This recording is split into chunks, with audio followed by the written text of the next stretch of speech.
Bonjour, bienvenue sur Français Easy. C'est avec plaisir que je vous retrouve pour une toute nouvelle leçon. Aujourd'hui, un peu de grammaire. Le subjonctif présent, ça sera notre leçon du jour. Mais avant de commencer, si tu n'es pas abonné, je t'invite à t'abonner, à cliquer sur la cloche pour t'abonner et recevoir notre dernière vidéo ou podcast et voir un peu les informations disponibles sur françaiseasy.com, le site internet, et sur Français Easy avec Mireille sur la page Facebook. Et bien sûr, je t'encourage à nous suivre sur Instagram avec franc.easy. Alors, on va commencer cette leçon. Le subjonctif, c'est quelque chose que je vois un petit peu tous les jours avec mes élèves, mais il y a quelques difficultés. Tu peux suivre aussi cette leçon grâce à Objectif Delphes A2, et bien sûr, tu as le niveau inférieur, niveau A1, et tu pourras revoir aussi cette leçon et bien d'autres leçons dans un domaine différent avec Enoch Skill, le pack professionnel pour ceux qui souhaitent apprendre le français, mais dans un domaine spécifique quotidien. L'objectif de notre leçon aujourd'hui, apprendre à former le subjonctif présent, utiliser et conjuguer les verbes au subjonctif dans quelques contextes et être capable, bien sûr, d'utiliser le subjonctif présent à l'oral ou à l'écrit selon les contextes. Le subjonctif présent, pourquoi et quand l'utiliser? Je voudrais que tu fasses plus attention, par exemple. Il faut qu'elle soit plus réactive. Je suis contente que vous soyez présent. Je cherche un emploi qui puisse m'épanouir.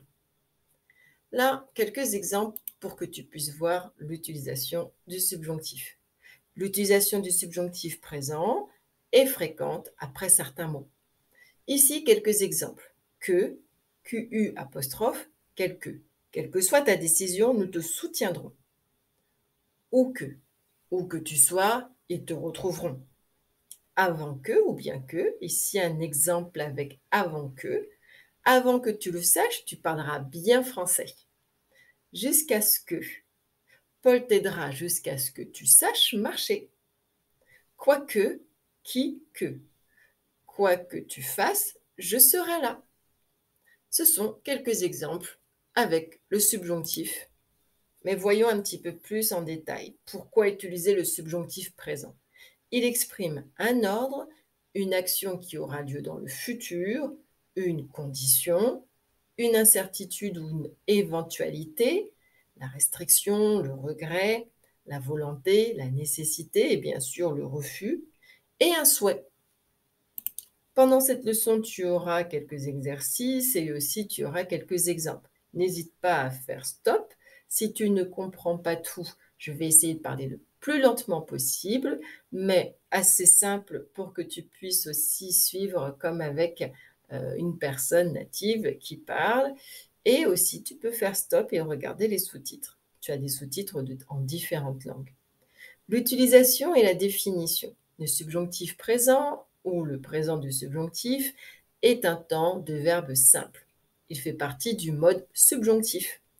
On l'utilise pour exprimer une action incertaine, non réalisée, au moment de l'énonciation, au moment où je parle.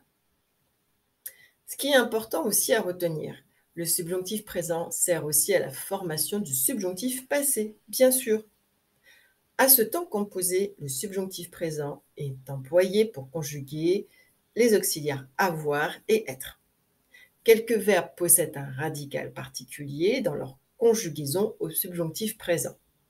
Exemple, savoir que je sache, pourvoir que tu puisses, vouloir qu'il veuille, faire que nous fassions.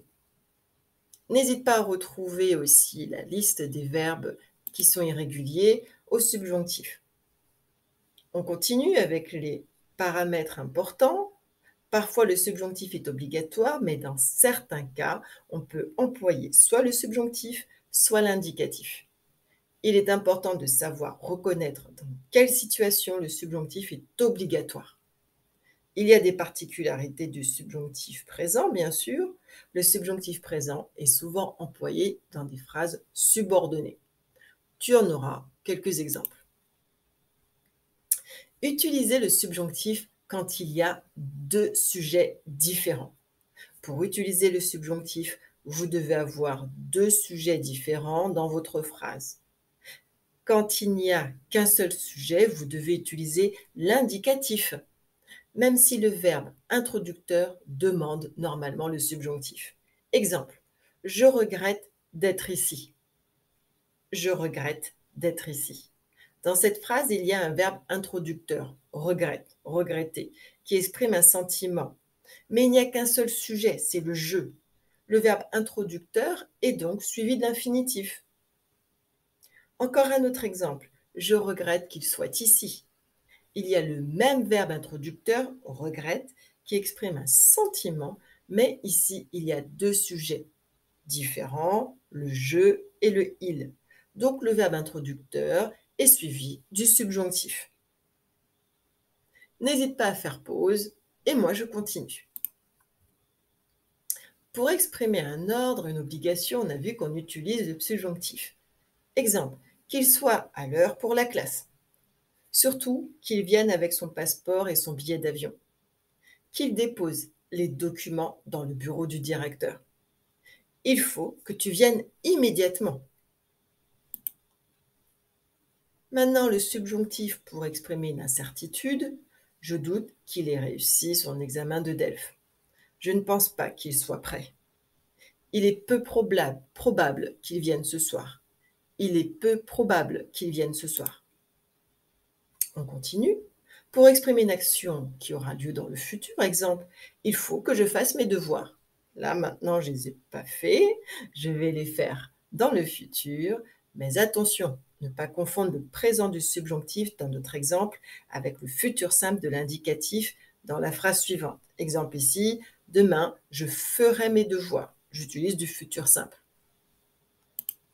On continue.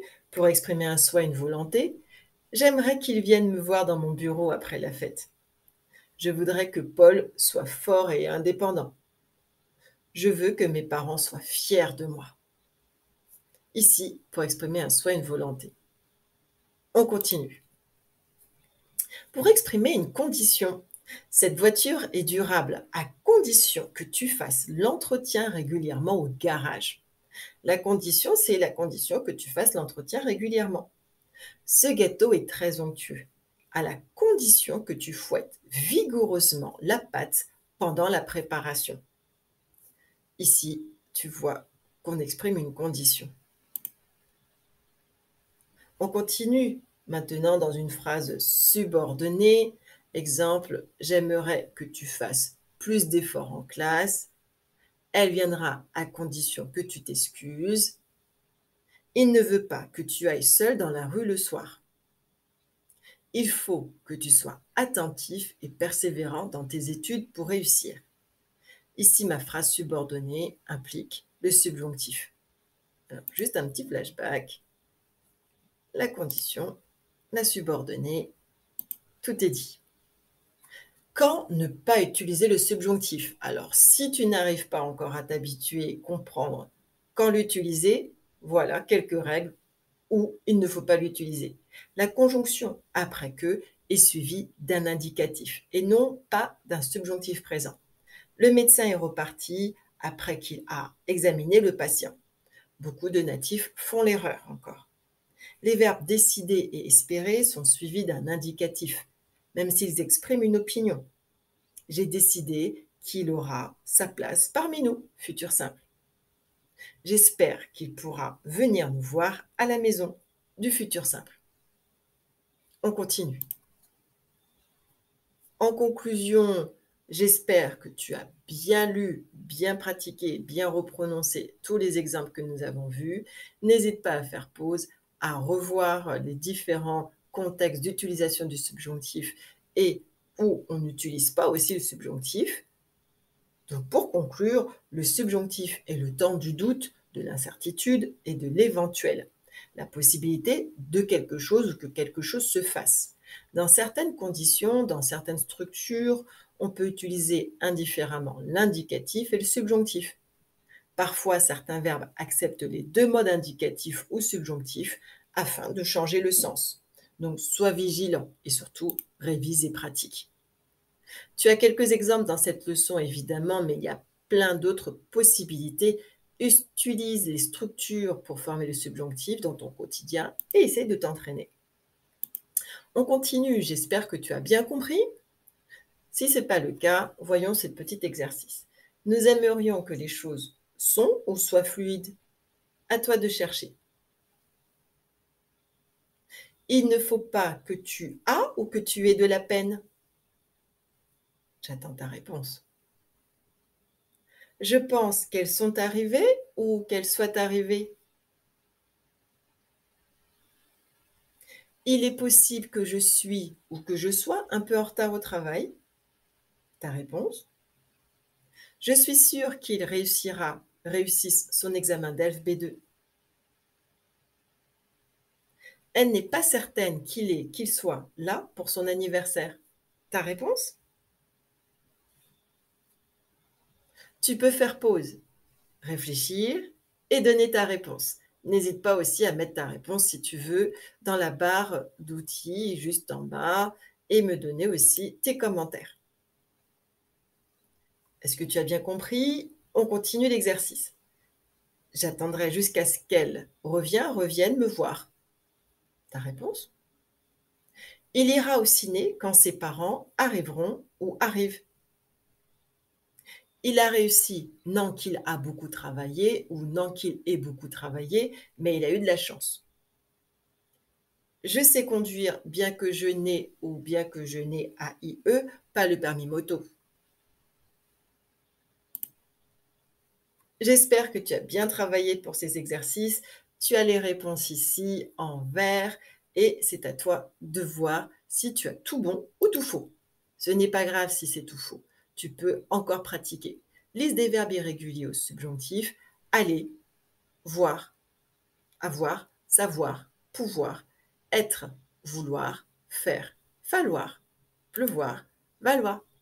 J'espère que tu as retenu l'essentiel pour cette classe sur le subjonctif. N'hésite pas à regarder les pages de ressources que je recommande très souvent et aller sur le site de Français Easy. N'hésite pas à mettre un petit pouce j'aime et à cliquer sur la cloche, ça me fera plaisir et ça m'encouragera à faire aussi d'autres leçons. N'hésite pas aussi à pratiquer à la maison, hein. Tu as des fiches Objectif DELF A2 et A1, bientôt à venir les fiches B1 et B2, mais en attendant, n'hésite pas à me contacter pour réserver ta prochaine classe en privé. À bientôt. Je vous souhaite le meilleur et surtout, prenez soin de vous. Bisous, bisous tout le monde. À bientôt.